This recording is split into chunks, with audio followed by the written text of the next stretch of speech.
Белая акула стала символом страха. Фильмы, истории, слухи – все это создало образ безжалостного убийцы, который ищет человека.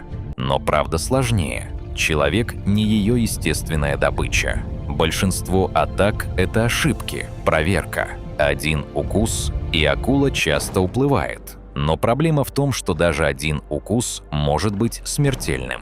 И именно это делает ее опасной. Не намерение, а последствия.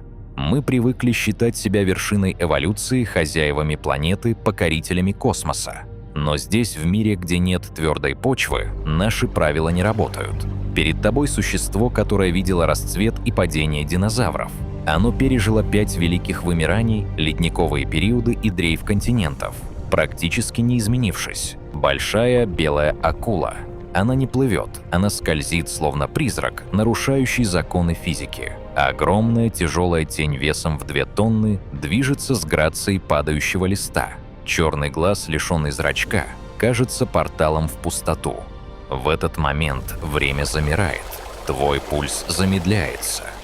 Но что, если все, что мы о ней знаем, лишь удобная нам иллюзия? Что, если за маской безжалостного убийцы скрывается нечто гораздо более сложное, пугающее и хрупкое? Сегодня мы погрузимся туда, где заканчивается солнечный свет и начинается территория абсолютного хищника. Мы попытаемся понять, каково это – быть идеальным механизмом выживания, который природа оттачивала 400 миллионов лет. Океан – это не просто вода. Это сложная, многослойная архитектура звуков, запахов и электрических полей. Для нас это чужеродная среда, но для белой акулы это прозрачная карта, где каждое колебание плавника мелкой рыбы за километр звучит как удар колокола. Представь берега Южной Африки, Гансбай, остров Дайер. Здесь океан встречается с сушей в яростной схватке пены и скал.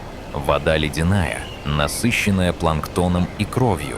Под этими волнами разыгрывается вечный спектакль.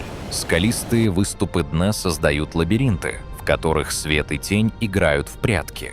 Это идеальное место для засады. Белая акула, не бродяга, хаотично ищущий еду. Она – стратег. Она знает течение. Она чувствует температуру воды с точностью до 10-й доли градуса. Темная спина акулы делает ее невидимой на фоне черной бездны, если смотреть сверху. Белое брюхо сливается со светлым небом, если смотреть снизу. Она свет и тьма, соединенные в одном теле. Чувство опасности здесь разлито в воздухе. Морские котики, резвящиеся на поверхности, не знают, что под ними, в 100 метрах глубины, уже принято решение. Океан спокоен, но это спокойствие натянутой струны. Каждая деталь, от направления ветра до фазы Луны, влияет на то, кто сегодня станет охотником, а кто лишь строчкой в энергетическом балансе экосистемы. Это мир, где малейшая ошибка означает мгновенное исчезновение. И в центре этого мира, как невидимый кукловод, движется она. Давайте на мгновение остановим время и заглянем под эту стальную кожу. Белая акула – это не просто рыба. Это биологический суперкомпьютер. Ее тело – это сплошной мускул, обернутый в чешую, которая больше напоминает зубы, чем кожу. Плакоидная чешуя, крошечные зубцы, направленные назад. Если вы проведете по ней рукой от головы к хвосту, она покажется гладким шелком. Попробуйте провести обратно, и вы лишитесь кожи. Эта структура гасит турбулентность, позволяя акуле двигаться сквозь воду почти бесшумно. Посмотрите на ее нос. Видите эти крошечные черные точки, похожие на пары? Это ампулы Лоренцини. Прямо сейчас, пока акула медленно кружит над рифом, она слышит электричество, сердцебиение испуганной добычи для нее, как неоновая вывеска в темном переулке. Она чувствует микроскопические электрические импульсы сокращающихся мышц на расстоянии, которое кажется нам невозможным. Но главная тайна скрыта в ее крови. В отличие от большинства рыб, белая акула частично теплокровна. Система сосудов позволяет ей сохранять температуру мозга и желудка выше, чем температура окружающей среды. Это дает ей колоссальное преимущество. В ледяной воде ее реакции остаются молниеносными, а интеллект – острым. Эскалация начинается в ее пасти. Ряды зазубренных кинжалов, которые постоянно сменяются. За жизнь акула может сменить до 30 тысяч зубов. Это не просто инструмент для еды, это инструмент для исследования. У нее нет рук, поэтому она познает мир через пробный укус. К сожалению, для всего живого этот способ познания часто оказывается фатальным. Мини-кульминация наступает, когда челюсти выдвигаются вперед. Уникальный механизм, позволяющий акуле захватывать куски плоти, превосходящие ее по размеру. Она не просто ест, она демонтирует реальность. Самое впечатляющее зрелище на планете происходит у берегов острова Сил. Здесь белые акулы превращаются в торпеды. Представьте рассвет. Первые лучи солнца едва касаются гребней волн. Молодой морской котик отделяется от колонии, возвращаясь с ночной рыбалки. Он устал. Его движения чуть замедлены. Он не видит, как в глубине, строго под ним, начинает движение серая тень. Акула разгоняется вертикально вверх. Она не виляет хвостом. Она работает всем телом, как пружиной. 20, 30, 40 километров в час. Сопротивление воды огромно, но ее форма идеальна.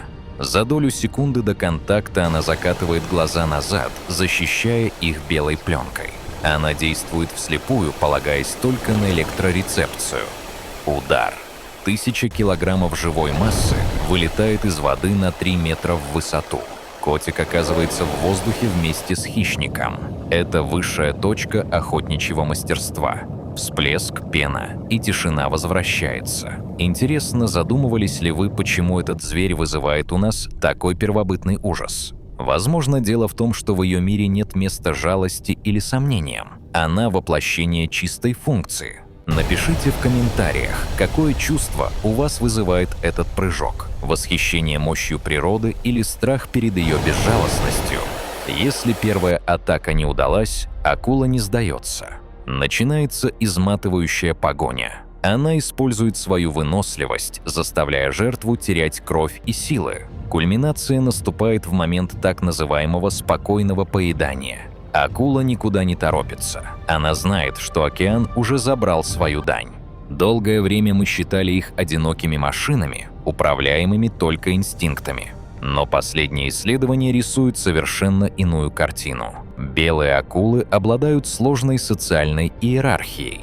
Они общаются без звуков, через язык жестов, наклоны тела и ритуальные кружения. Когда две крупные особи встречаются у туши кита, казалось бы, должна начаться кровавая битва за право первенства. Но нет. Они начинают парад. Они плывут бок о бок, соизмеряя размеры. Тот, кто меньше, признает авторитет старшего и отплывает в сторону, ожидая своей очереди. Это высшее проявление рациональности. Зачем рисковать ранением, которое в океане равносильно смерти, если можно договориться? Акулы способны на обучение. Они запоминают маршруты лодок, они узнают исследователей. В некоторых случаях они проявляют то, что ученые осторожно называют любопытством. Они могут часами следовать за объектом, не проявляя агрессии, просто изучая его. Если вам интересны такие глубокие погружения в тайны нашей планеты, не забудьте подписаться на канал и поставить лайк. Это помогает нам показывать вам мир, который скрыт от глаз. Мы только начинаем понимать, насколько сложен этот хищник. Эскалация понимания. Мы обнаружили, что у них есть индивидуальные черты характера. Одни акулы дерзкие и рискованные, другие осторожные и стратегичные. Это не просто рыбы, это личности, закованные в хрящевой скелет. Мы никогда не узнаем, о чем они думают, когда смотрят на нас своим бездонным черным глазом. Но давайте будем честными. Отношения человека и белой акулы пропитаны кровью и мифами. После выхода фильма «Челюсти» на этих существ была объявлена настоящая война. Мы создали монстра в своей голове и решили его уничтожить. Но вот в чем парадокс. Вероятность погибнуть от зубов белой акулы в разы меньше, чем от удара молнии или падения кокоса на голову. Мы не входим в их рацион. Мы слишком костлявы, в нас слишком мало жира, который необходим акуле для поддержания метаболизма. Большинство нападений на людей – это ошибочная идентификация. Снизу серфер на доске выглядит точь-в-точь, как морской котик. Настоящий монстр в этой истории – не акула. Каждый год люди убивают около 100 миллионов акул. Вдумайтесь в это число.